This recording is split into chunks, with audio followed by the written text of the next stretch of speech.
అయితే మిత్రులారా, మనము చేస్తున్నటువంటి ఈ ఆధ్యాత్మిక ప్రయాణము, మనము ఎదుర్కొంటున్నటువంటి సమస్యలు, వీటన్నిటినీ కూడా మనము అలవోకగా ఎదుర్కొంటూ ముందుకు పోవాలి అంటే, మనము కొన్ని విషయాలని నిత్యము, ఓకే, మనము నిత్యము అనుకుంటూ ఉండాలి. మననం చేస్తుండాలి.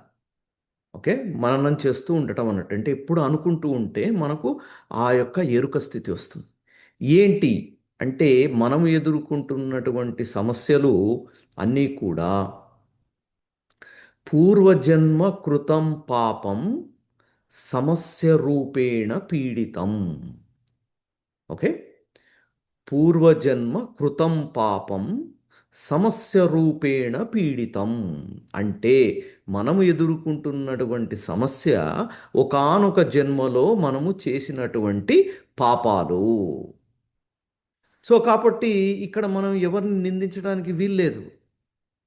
మనకి ఈ భౌతిక దేహంలో ఒకళ్ళు సమస్య ఇస్తున్నట్టుగా మనకు కనపడుతుంది. అయితే మనం వారిని ద్వేషించటం మొదలు పెడతాము. కానీ దానికి మూలాలు ఎక్కడున్నాయి మిత్రులారా?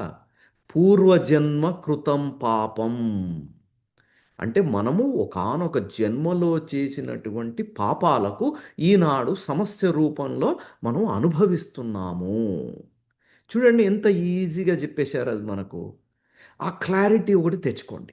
చాలా ఇంపార్టెంట్. ఇటువంటి విషయాలు క్లారిటీ గనుక మీకు ఉన్నట్టయితే మీరు ఏ సమస్యకు కూడా మీరు ఎటువంటి ఆందోళన, భయము అన్నది చెందరు. ఓకే. అదొకటి. సో, అయితే మరి ఈ కర్మలను అలానే అనుభవించాలా? అవసరం లేదు. ఎప్పటి వరకు? అంటే మనకు భగవద్గీతలో శ్రీకృష్ణ పరమాత్ముడు చెప్పిందేంటి? జ్ఞానాగ్ని దగ్ధ కర్మాణం. అంటే ఎప్పుడైతే మీరు జ్ఞానంలో ఉంటారో, మీ కర్మలు దగ్ధమైపోతాయి. కాబట్టి మీరు ఈ కర్మలు ఎప్పటి వరకు అనుభవిస్తా ఉంటారు? జ్ఞానంలో మీరు జ్ఞానాన్ని మీరు ఆచరణను పెట్టేంత వరకు మీరు అనుభవిస్తూనే ఉంటారు. ఏంటా జ్ఞానము? అంటే ప్రస్తుతం నేను ఎదుర్కొంటున్నటువంటి సమస్య నేను చేసినటువంటి తప్పిదము. ఓకే. ఎప్పుడు? ఒకానొక జన్మలో. మరి ఒకానొక జన్మలో నేను చేసినటువంటి తప్పిదానికి కొంతమంది ఇబ్బంది పడ్డారా లేదా? మనం ఇప్పుడు ఏ విధంగా అయితే ఇబ్బంది పడుతున్నామో అంతకంటే 5 రెట్లు మిత్రులారా. అంతకంటే 5 రెట్లు వారు ఇబ్బంది పడ్డారు. అది పశ్చాత్తాపం. ఓకే. వారి యొక్క బాధని చూసి మనకు బాధ రావాలి. దాన్ని పశ్చాత్తాపం అంటారు. మీ బాధను చూసి మీకు బాధొచ్చిందనుకోండి, అది స్వార్థం అంటాం. స్వార్థం వల్ల కర్మలు దగ్ధం కావు మిత్రులారా. పశ్చాత్తాపం వల్ల కర్మ దగ్ధమవుతుంది. సో, కాబట్టి పశ్చాత్తాపానికి అంత పెద్ద పీఠం. సో, జ్ఞానం అంటే ఏంటి?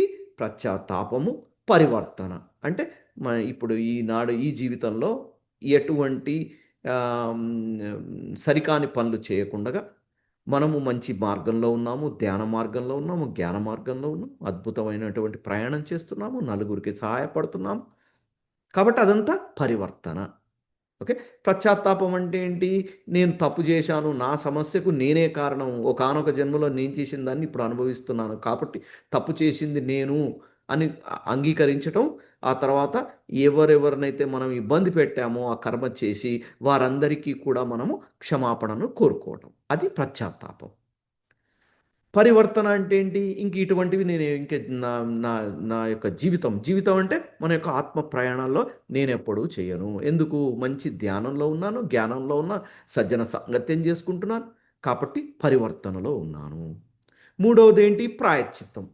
ప్రాయశ్చిత్తం అంటే ఏంటి? మనము ప్రేమతత్వము, సేవాతత్వము, క్షమాతత్వము, ఉపేక్ష, కృతజ్ఞత, శరణాగతి, అహింస, పరమో ధర్మం అన్నటువంటి సూత్రాలను మనం అవలంబిస్తూ జీవించటమే. ఓకే. ఎప్పుడైతే మీకు పశ్చాత్తాపం, పరివర్తన, ప్రాయశ్చిత్తం ఉంటావో దాన్నే జ్ఞానం అంటాము. ఎప్పుడైతే మీరు ఆ జ్ఞానాన్ని ఆచరణలో పెడుతూ జీవిస్తారో అప్పుడు మీ కర్మలు దగ్ధమైపోతాయి. అది నేను చెప్పింది కాదు. శ్రీకృష్ణ పరమాత్ముడే చెప్పాడు. జ్ఞానాగ్ని దగ్ధ కర్మాణం అని చెప్పింది ఆ పరమాత్ముడు. పూర్వజన్మ కృతం పాపం సమస్య రూపేణ పీడితం అని చెప్పింది కూడా ఆ పరమాత్ముడే. చూసారా? వీటిని గినుక మీరు అలవోకగా రోజు మననం చేసుకుంటా ఉంటే, మీరు మీ సమస్యలని అలవోకగా ముందుకు అలవోకగా మీరు ఎదుర్కోగలరు. ఎవరిని నిందించలేరు. ఎందుకంటే, ఆ గతం జన్మలో చేసిన పాపానికి మనం అనుభవిస్తున్నాం అంతే. వేరే వాళ్ళని నిందించడం అన్నది జ్ఞానం కాదు. ఓకే. నౌ అయితే ఈ, ఈ సమస్యలని మనము 3 రకాలుగా అనుభవించవచ్చు. 4 రకాలుగా యాక్చువల్లీ. 4 రకాలుగా మనం దీన్ని అనుభవించవచ్చు మిత్రులారా. ఒకటేమో ధ్యానంలో కూర్చొని ఓకే. ధ్యానంలో కూర్చొని మనం అడగవచ్చు మాస్టర్స్ నాకు ఏదైతే నేను ఈ కర్మని భౌతిక దేహంతో అనుభవిస్తున్నానో, దాన్ని నాకు ధ్యానంలో అనుభవింపజేయండి. ఎందుకంటే ఇదంతా కూడా మీరు అనుభవించిన అనుభవం ద్వారా వచ్చేదే ఆత్మజ్ఞానం. అనుభవ జ్ఞానమే ఆత్మజ్ఞానం. సో, అనుభవం ఎన్ని విధాలుగా రావచ్చు. ధ్యానంలో కూర్చొని మీరు ఆ యొక్క బాధను అనుభవించవచ్చు. ఓకే. ఆ తర్వాత కలల ద్వారా అడగవచ్చు. తండ్రి కలల ద్వారా నాకు అనుభవింపజేయండి. ఓకే. సో, కలల ద్వారా మీకు అనుభవింపజేస్తారు. కలల ద్వారా మీకు ఆ యొక్క సమస్యని మీకు ఇవ్వటం అన్నది జరుగుతది. అందులో మీరు చాలా క్షోభపడతారు కలలో. ఓకే. ధ్యానం ద్వారా, కలల ద్వారా, మూడోదేంటిది అంటే, ఈ దేహానికి రాకముందే మనము దాన్ని ఈ యొక్క భౌతిక దేహంతోటే ఫీల్ అయ్యి కూడా మనము అనుభవించవచ్చు.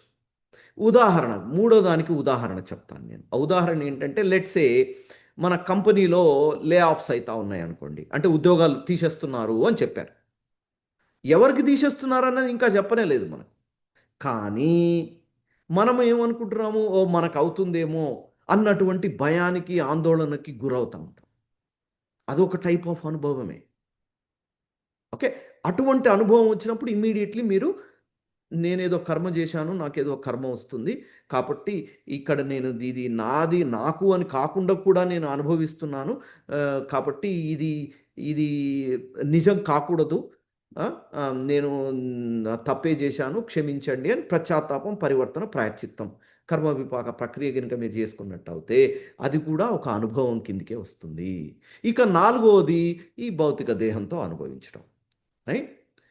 నాలుగిట్లల్లో భౌతిక దేహంతో అనుభవించటం అన్నది చాలా కష్టమైనటువంటిది.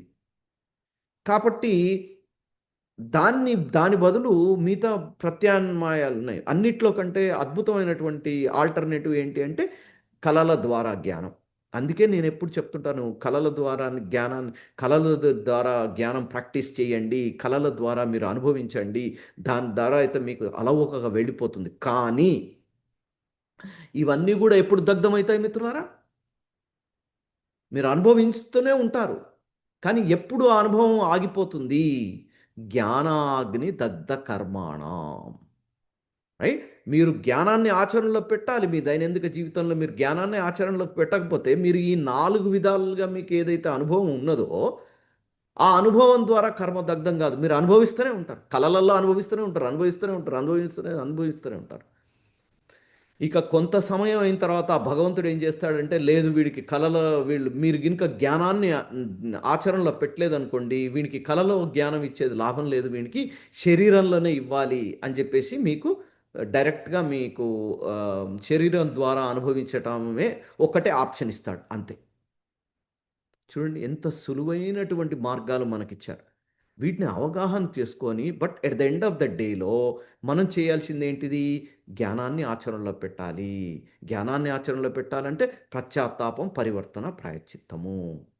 ప్రాయశ్చిత్తము ప్రేమతత్వం, సేవాతత్వం, క్షమాతత్వం, ఉపేక్ష, కృతజ్ఞత, శరణాగతి, అహింస, పరమో ధర్మః అన్నటువంటి సూత్రాలతో మనం జీవించటమే మిత్రులారా. సో, కాబట్టి ఈ ఈ అవగాహన మీకు చాలా క్లారిటీగా ఉందనుకోండి, మీరు ఆ పరమాత్ముడితో అద్భుతమైనటువంటి కాన్వర్సేషన్ చేయొచ్చు. ఓకే. అన్నిటిని మీరు అలవోకగా అధిగమించవచ్చు. ఎందుకంటే ఆ భగవంతుడు మనకు స్నేహితుడు. భగవంతుడిని చూసి భయపడాల్సింది ఏం లేదక్కడ. భగవంతుడు మనకొక స్నేహితుడు. ఓకే. ఆయన ఆయన తత్వమే ప్రేమాతత్వము. ఆయన తత్వమే స్నేహతత్వం. కాబట్టి మనకు ఆ అవగాహన గినుక ఉండి, మనం గినుక మనము ఆచరణలో పెడుతున్నామంటే, అలవోకగా మనం భగవంతుడితో మనము ఒక స్నేహితుడితో మాట్లాడినట్టుగా మనం మాట్లాడుకోవచ్చు. ఓకే మిత్రులారా. సో, అది అందరూ కూడా తప్పకుండా